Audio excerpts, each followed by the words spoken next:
سلطان صلاح الدین ایوبی نہ صرف تاریخ اسلام بلکہ تاریخ عالم کے مشہور ترین فاتحین و حکمرانوں میں سے ایک ہیں۔ انہوں نے تیسری صلیبی جنگ لڑی جس کے نتیجے میں 91 سال کے بعد بیت المقدس دوبارہ مسلمانوں کے قبضے میں آیا اور تمام فلسطین سے مسیحی حکومت کا خاتمہ ہوا۔ تیسری صلیبی جنگ کے دوران کا ایک واقعہ ہے کہ قاصد کے چہرے پر تذبذب تھا۔ وہ اپنے بادشاہ رچرڈ کی طرف سے ایک پیغام لے کر آیا تھا جس کے بارے میں اس کا دل کہہ رہا تھا کہ مسلمانوں کا بادشاہ اس کا مثبت جواب نہیں دے گا۔ سلطان صلاح الدین ایوبی نے بادشاہ رچرڈ کا پیغام پڑھا اور قاصد پر ایک نگاہ ڈالی جس سے اس کی گھبراہٹ میں مزید اضافہ ہو گیا۔ انہوں نے قاصد کی حالت بانپ لی تھی اور مسکراتے ہوئے نرم لہجے میں جواب دیا، بادشاہ رچرڈ سے کہہ دیجئے کہ ہمیں ان کی درخواست منظور ہے۔ ہم اپنے فوجی کمانڈروں کو ابھی حکم بھجوا دیتے ہیں۔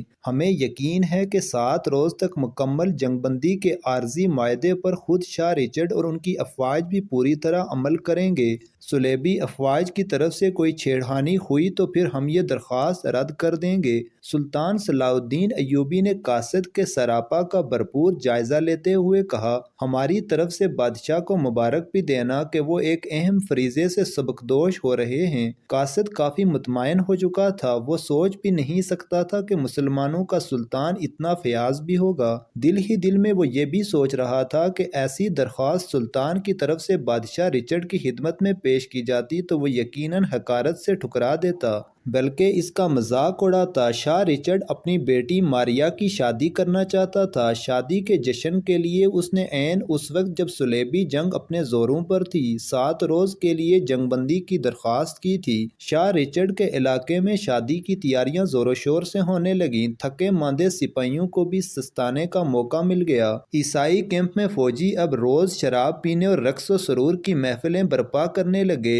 ادھر سلطان صلاح الدین ایوبی کے کیمپ میں مجاہدین آرام کرتے اور اپنے خدا کی عبادت میں مصروف دکھائی دیتے۔ بادشاہ رچرڈ کو نئی بات سوجی۔ وہ اس پر عمل کرنے کے لیے تیار ہو گیا۔ شاہ رچرڈ کا قاصد ایک دفعہ پھر سلطان کے دربار میں کھڑا تھا اور شاہ کا دعوت نامہ سلطان کی طرف بڑھایا۔ اسے مکمل یقین تھا کہ سلطان دعوت کو قبول نہیں کرے گا۔ سلطان نے دعوت نامہ پڑھا، ایک نظر درباریوں پر ڈالی، قاصد کو دیکھا اور کہنے لگے، میں شاہ رچرڈ کا شکر گزار ہوں کہ انہوں نے مجھے اپنی خوشیوں میں شرکت کے لیے یاد رکھا۔ شاہ رچرڈ کو میرا پیغام دینا کہ میں شادی کی تقریب میں ضرور شرکت کروں گا۔ قاصد یہ جواب لے کر سلطان کے خیمے سے باہر نکلا۔ وہ مسکرا رہا تھا۔ اس کا دل کہہ رہا تھا کہ سلطان نے اگرچہ شادی میں شرکت کی حامی بھر لی ہے لیکن وہ وعدہ ایفا نہیں کر سکیں گے۔ بھلا کون شخص ایسا ہوتا ہے جو دشمنوں کی کچار میں جانے پر آمادہ ہو؟ وہ عین وقت پر کوئی عذر پیش کر دیں گے۔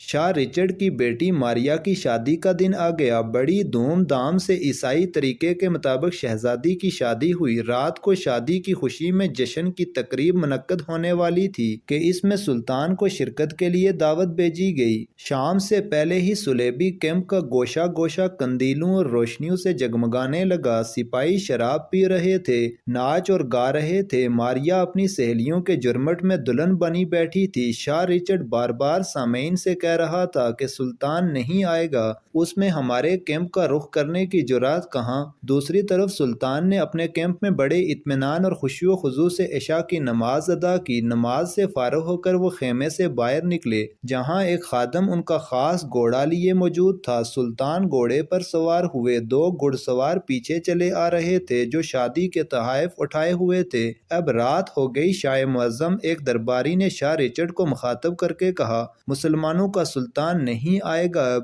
عین اسی لمحے دربان نے اعلان کیا، مسلمانوں کے سلطان صلاح الدین ایوبی تشریف لا رہے ہیں۔ حیرت اور استعجاب سے شاہ رچرڈ اور اس کے درباریوں کے منہ کھلے کے کھلے رہ گئے۔ شاہ رچرڈ اپنی حیرت اور بکھلاہٹ پر قابو پانے کی کوشش کرتے ہوئے باہر کی طرف لپکا۔ تھوڑی دیر بعد سلطان اپنے 2 خدمتگاروں کے ساتھ خیمے میں داخل ہوئے۔ خادموں نے تحائف اٹھا رکھے تھے۔ یہ تحائف سلطان نے نئی دلہن ماریا کے لیے پیش کیے۔ اس کے فوراً بعد دونوں خادم خیمے سے باہر چلے گئے۔ شاہ رچرڈ کا وہ خیمہ جو اس تقریب کے لیے بہت سجایا سنوارا گیا تھا، جس سے رچرڈ کی شان و شوکت کا اظہار ہوتا تھا۔ سلطان نے اسے ایک نظر دیکھا اور پھر اس میں کوئی دلچسپی باقی نہ رہی۔ عیسائی سردار جرنیل حیرت سے اس شخص کو دیکھ رہے تھے جس کے خلاف وہ لڑ رہے تھے، اور وہ کمال بے نیازی سے اکیلا ان کے درمیان بیٹھا تھا۔ اسے کسی قسم کے خوف اور خطرے کا احساس تک نہ تھا۔ سلطان کی یہ بے نیازی، مردانگی، وقار شاہ کو کھٹکنے لگا۔ اس نے سلطان سے کہا، آپ کے جنگ سے دستبردار ہونے کا وقت آ گیا ہے۔ مگر کیوں؟ سلطان نے کمال سادگی سے پوچھا۔ وہ اس لیے کہ یروشلم پر عیسائیوں کا حق ہے، یہ ہمارا مقدس مقام ہے، سارے عیسائی سر دڑ کی بازی لگائے ہوئے ہیں، وہ کبھی بھی اس سے دستبردار نہیں ہوں گے۔ آپ بلا وجہ مسلمان سپاہیوں کی موت کا باعث بنیں گے۔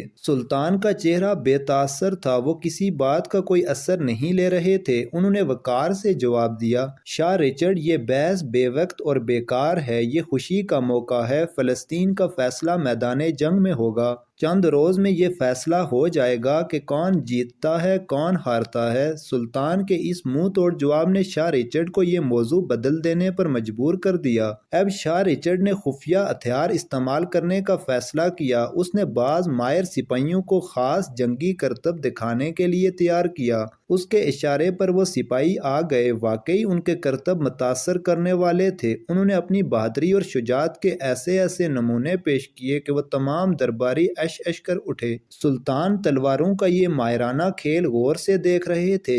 جیسے ان مظاہروں میں ان کی دلچسپی تو تھی ہی، مگر وہ ان سے زیادہ اثر نہیں لے رہے تھے۔ مظاہرے ختم ہوئے تو شاہ رچرڈ نے بڑے تکبر سے کہا، سلطان، آپ نے دیکھا میرے پاس کیسے کیسے ماہر اور بہادر سپاہی ہیں، کیا آپ کے سپاہی ان کا مقابلہ کر سکیں گے؟ اس لیے میں کہتا ہوں کہ آپ جنگ ختم کر کے واپس چلے جائیں۔ سلطان اپنی جگہ سے اٹھے، اپنی ہی تلوار نیام سے نکالی اور اس کی آب و تاب سے دیکھنے والوں کی آنکھیں خیرہ ہونے لگیں۔ سلطان کے چہرے پر بلا کا وقار تھا۔ انہوں نے آہستہ سے کہا، میں صرف ایک چیز دکھاتا ہوں، پھر آپ جواب دیجئے گا کہ کیا آپ کا ایک بھی سپاہی تلوار کے ایسے ماہرانہ استعمال کی صلاحیت رکھتا ہے؟ یہ کہہ کر سلطان بڑے وقار سے چلتے ہوئے دلہن شہزادی ماریہ کے پاس پہنچے اور نرم لہجے میں کہا، شہزادی، کیا میں آپ کا یہ باریک نرم ریشمی دوپٹہ لے سکتا ہوں؟ ہاں سلطان معظم، آپ لے سکتے ہیں۔ ماریہ نے اپنے کانپتے ہاتھوں سے اپنا قیمتی سفید رنگ کا بہت ملائم باریک ریشمی دوپٹہ اتار کر سلطان کو دے دیا۔ سلطان نے شکریہ ادا کرتے ہوئے دوپٹہ لیا۔ شاہ رچرڈ اور دربار میں موجود تمام جرنیلوں کو واقعات برے انداز میں دیکھا اور وہ نازک دوپٹہ ہوا میں اچھال دیا۔ اس سے پہلے کہ وہ دوپٹہ زمین پر آتا، سلطان نے لپک کر اس پر اپنی تلوار سے وار کیا اور وہ دو ٹکڑے ہو گیا۔ سلطان نے تلوار اپنی نیام میں ڈالتے ہوئے کہا، کیا شاہ رچرڈ، آپ خود یا آپ کی فوج میں کوئی تیغزن جس کی تلوار ایسے نرم اور مہین دوپٹے کو کاٹ سکے، کوئی ہے تو اسے کہیں کہ وہ سامنے آئے اور ثبوت دے۔ پورے دربار میں سناٹا چھا گیا۔ کوئی ایسا نہ تھا جس کی تلوار کی دھار اتنی تیز ہو، اور کوئی ایسا نہ تھا جو سلطان صلاح الدین ایوبی جیسی مہارت رکھتا ہو۔ سلطان متانت اور وقار سے کھڑے رہے۔ پھر جب کوئی نہ آیا تو انہوں نے جانے کی اجازت چاہی اور بڑے اعتماد کے ساتھ قدم اٹھاتے ہوئے اکیلے ہی خیمے سے باہر نکل گئے۔